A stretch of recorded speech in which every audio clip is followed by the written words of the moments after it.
po yung nagbabalik live and exclusive on ABS-CBN Sports in Action at high definition sa Balls HD, Channel 167 sa Sky Cable. In the meantime, you are watching at the half itong Mapua Institute of Technology Cardinals cheer dancers, and 31-29 is our score in favor of JRU. Attention, all PLDT home and smart subscribers, enjoy entertainment everywhere with the country's biggest selection of videos on demand from iFlix. Just visit iFlix, that's iflix.com, and start your complimentary 14-day trial today. Mapua led as much as 8 when the score was 12-4. JRU led as much as 6 when the score was 29-23, but at a half, ang ating talaan, 31-29. Sa magandang hapon po muli, mga kapamilya. Ako po si Andre Felix, kasama si Mix Bustos, Mr. Suave, the man with a high basketball IQ. Lahat, ikaw na. Dami namang moniker nun, partner. Ay, ako lang yata yung sa NCAA more than one moniker. Daig mo pa yung mga manlalaro natin. Pag-usapan natin itong larong to, first half, what did you see? It was a good start by Mapua. They led, like what I mentioned, as much as 8, but JRU, with the help of Paulo Ponteos, was just scoring at will in that second quarter. Now, they lead by 2. Well, neither team giving an inch itong first half. JRU scoring 32% sa field goal area. Leading the way itong si Paulo Pontejos. Ito naman sa rebound aspect. Both teams are at 27 apiece. Itong si Oraime leading the way with 13 rebounds kaagad. Itong si Olwen and Abdul Wahab with 5 rebounds. Also, the turnover story was kind of identical with 10 turnovers apiece. And talagang napakaganda ng depensa na ipinapakita ng parehong kupunan ito. Fast break points, mas tumatakbo ang JRU with 6-2 fast break opportunities. At parehong may itong dalawang kupunan natin with 10 turnovers for both teams as we take a look at Paulo Ponteos, 7 of 12. 5 pa lang ang minimintes ni Double P with 58% shooting from the field today. Well, as we can see the shot chart, Paulo Ponteos can really score from anywhere. He can score inside the paint. He can score sa perimeter area. He also has 2 3-points sa kanyang pangalan. 16 points. Starting out strong itong si Paulo Ponteos. Paulo Ponteos averages just 13 points per game in 22.6 minutes. There he is leading the way. But unfortunately, he's the only heavy bomber in double figures. Well, as we can see, Ponteos, na-mention nga natin leading the way. Pero si Techodoro, hindi pa talaga nakakabulusok sa larong ito as Grospe and De La Paz have 4 apiece. And for the Mapua Cardinals, Oraime stepping up big time noong first half. 10 points already and 13 rebounds. Josa Nimes, medyo steady pa lang siya with 5 points and Exi Biteng with 6 points already. Oraime just producing an MVP type performance and numbers here in this season. Habang nakikita nyo ang ating aerial voyager, Vergel Meneses, J.T. Teodoro, and the heavy bombers trying to get this win to grab solo 5th in the team standings. JRU last season finished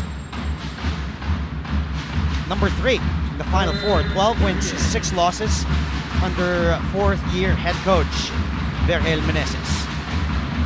Bola ng JRU sa panimula ng ating third quarter. Lamang sila ng dalawa, 31-29. Ponteos starts off firing, picks up where he left off in the first half.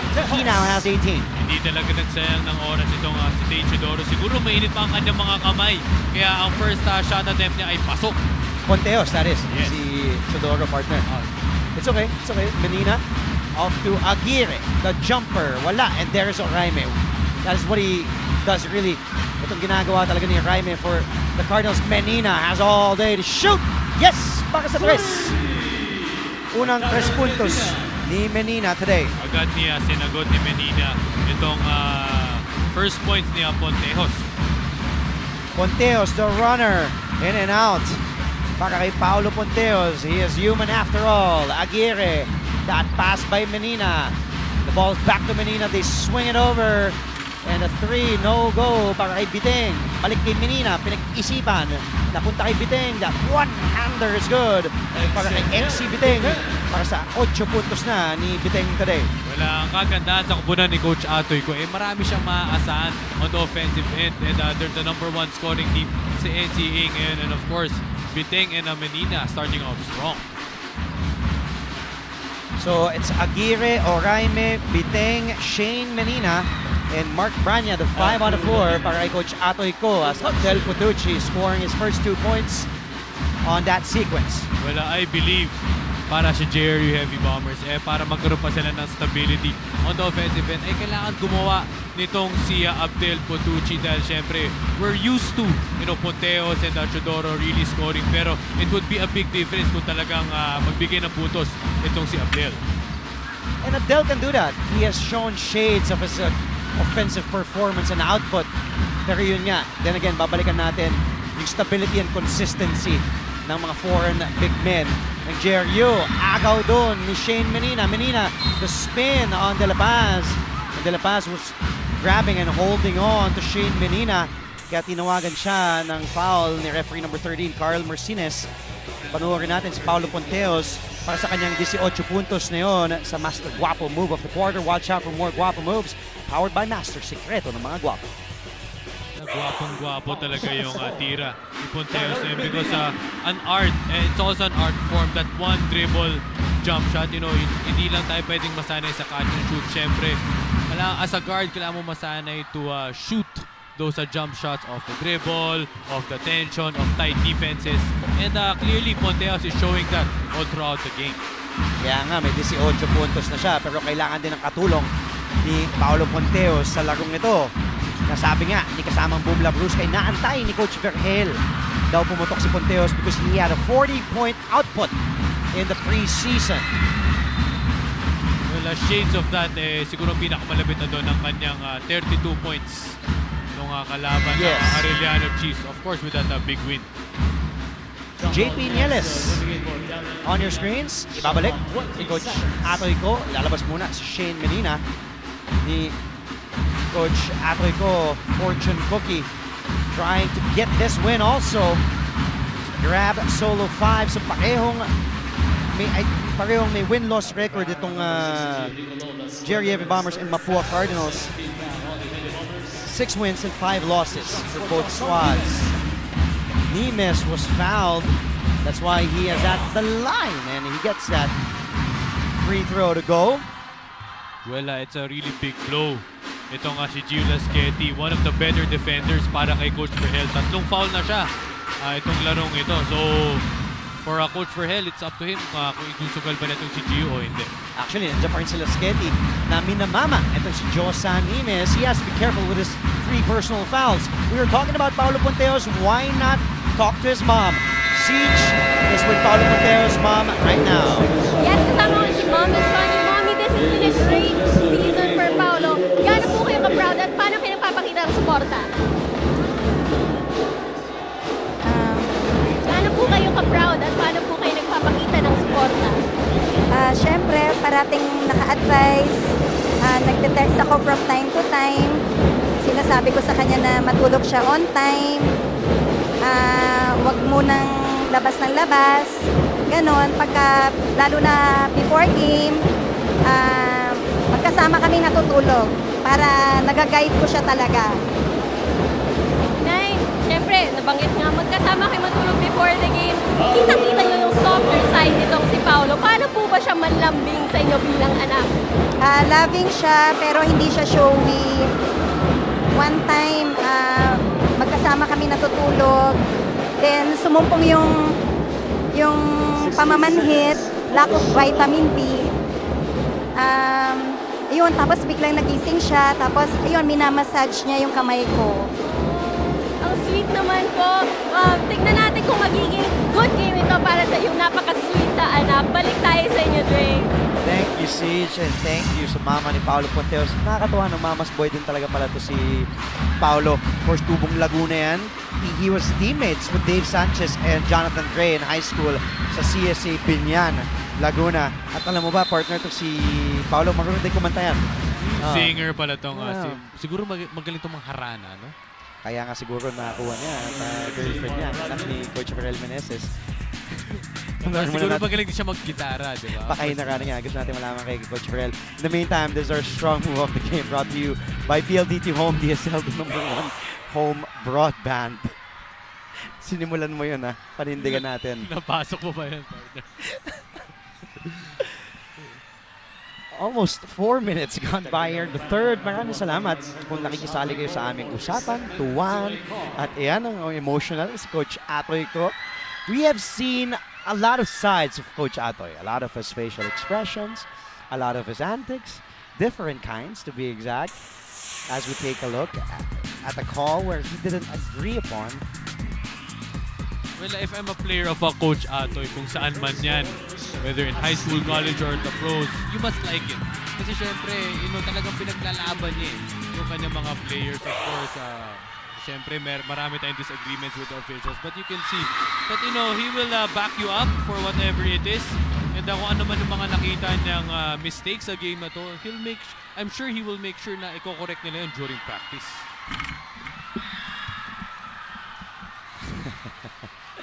There is Coach Atoy Go. Call for a technical foul. Kaya nga binigyan ng free throws si Astilla. Actually, technical free throws. Ang yung foul ang itinawag, kaya 2 free throws kay Astilla. Ito yung technical foul. Free throw. Wala, para kay Coach Atoy, kailangan niya mag-ingat-ingat dahil same scenario noong first round. I think he was called for a technical also during that game, but of course, siyempre pag magkaroon ka ng 2 technicals, you can be thrown out of the ball game. So Astilla hitting the free throws and Punteos missing on that technical free throw. Masakit para sa Mapua yun kahit may kalamangan silang dalawa. Take a look at the bench points. And 18 of the 28 coming from Paulo Punteos off the bench. Para sa JRU. Traveling ang tinawag kay Paulo Punteos. Balik ang bola sa Mapua. Punteos really showing his worth. Napakagandang bunot off the bench nitong si Coach Berhel. Siyempre, ito nga, nag-start si Tay. Medyo hindi siya gumawa. And of course, kailangan mo meron kang mga backup plans. Mga plan Bs mo, kumbaga. Ito nga si Paulo Punteos really showing that he's effective. Oraime. That is Oraime's 16th rebound. At Branya nakapuntos doon. Lamang na ng 4 ang Cardinals, 40-36. We'll be right back with more NCAA action live on ABS-CBN Sports in Action after a few reminders.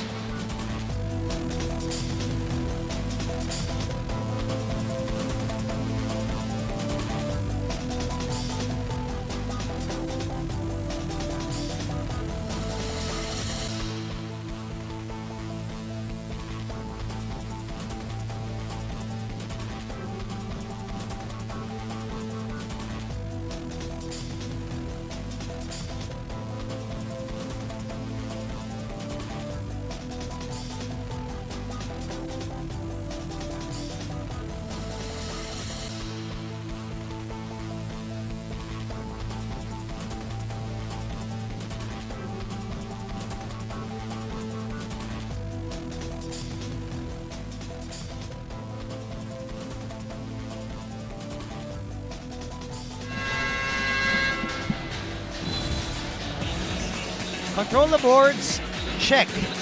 Allwell Oraime. He is the leading rebounder with 18.6 rebounds. And ito si Mark Branya helped against San Sebastian last time out with 10 rebounds. And this Mapua team, if there's something that they can brag about, it's rebounding the basketball. And this is our strong move of the game, brought to you by Smart. Make that by PLDT Home DSL, the #1 home broadband. Well, 18 of those rebounds ay nagmula sa kanila. 47 total rebounds para sa Mapua. Of course, with Allwell with 18. Branya with 11. And that's total 27 rebounds rather para sa Mapua. And talagang they really controlled the boards. Out-rebounding the San Sebastian Stags, 47-34. Itong Mapua Cardinals is number 6 though in rebounding the basketball.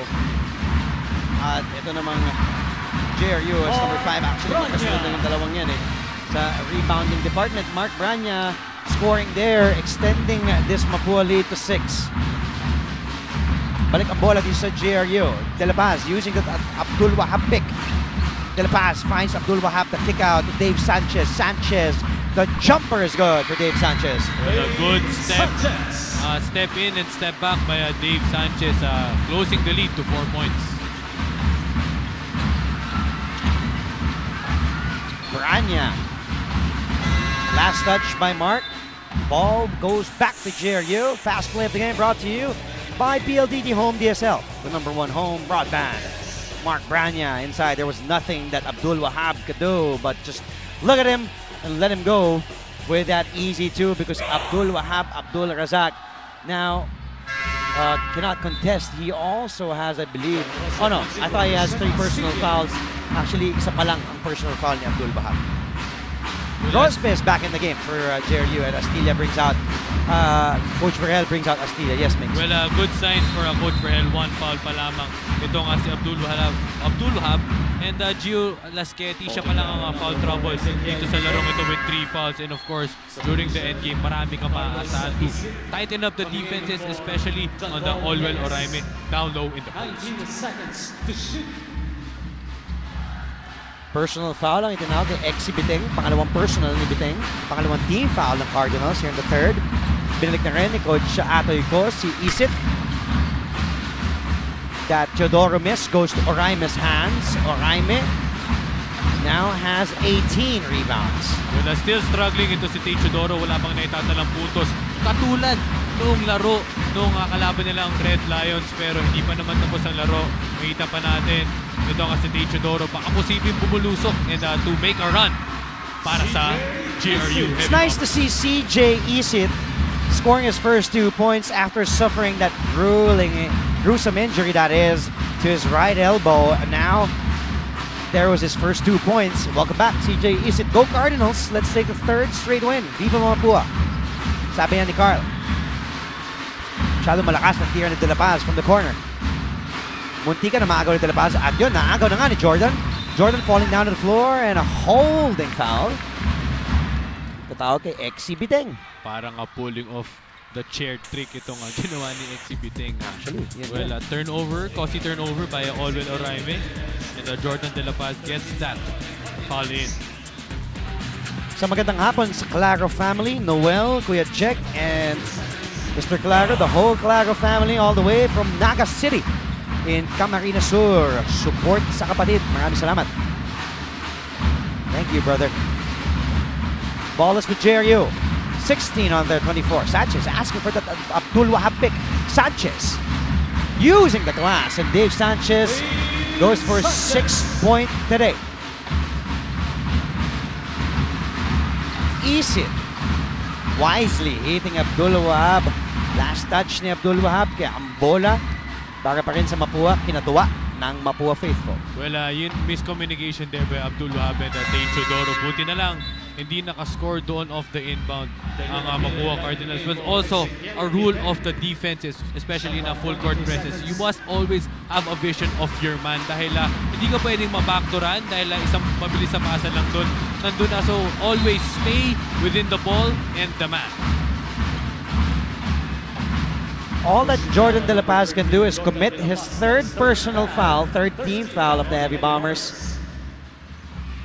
Josa Nimes showing us his dribbling skills. He will need a lot of that when he heads to the pros. It's nice to see this guy between the legs. Yeah, what is he, like 6'2", 6'3"? Showing us that he's got handles like a point guard. Well, yun ang kinagandaan sa laro ni Josa Nimes. Well, of course, he's a 2 or 3, but also when it comes to nitty-gritty situations, pwede rin siyang, maasahan mo rin siya, pwede rin siya mag-point guard. Napakalaking point guard niyan, si Nimes, magamit ng kanyang height in the pros. Isit was able to fish a foul mula kay Irvin Grospe. Pangatlo ni Grospe, pang-apat na team foul ng JRU. Oh, ito na, the guards, the prized intangibles of Coach Verhel. De La Paz, Grospe, and Lasqueti already with 3 personal fouls. Kaya nga walang ibang magawa si Coach Verhel kundi bumunot sa kanyang bench. Pinasok na si Kim Aurin. Kim Cyril Aurin ay nasa loob. He is from Cavite. He went to St. Francis of Assisi in high school. CJ Isit, nice to have him back on the floor. missing his first free throws, getting the second there, splitting his charities. Now has 3 for the cause of the Cardinals. Nalamang ng 5. Bitaw ni Grosbeck kay Abdul Wahab. Chodoro, the double team. Sanchez, the jumper by Dave. Oraime now has 21 rebounds to his name. Well, parang another day at the office para kay Olwell Oraime. 21 points and 9 offensive rebounds. Ito nga si Tay Chodoro, napakahirap score. Oraime, the bounce pass to Aguirre. Bagsak si Aguirre. Agawan ng bola nandun si Abdul Wahab. Napunta kay Oraime. The back shot is good for Olwell Oraime. 14 points, 21 rebounds, 1 block to the leading MVP candidate, Olwell Oraime. Lamang na ng 7 ang Cardinals, 47-40. We'll be right back with more NCAA action.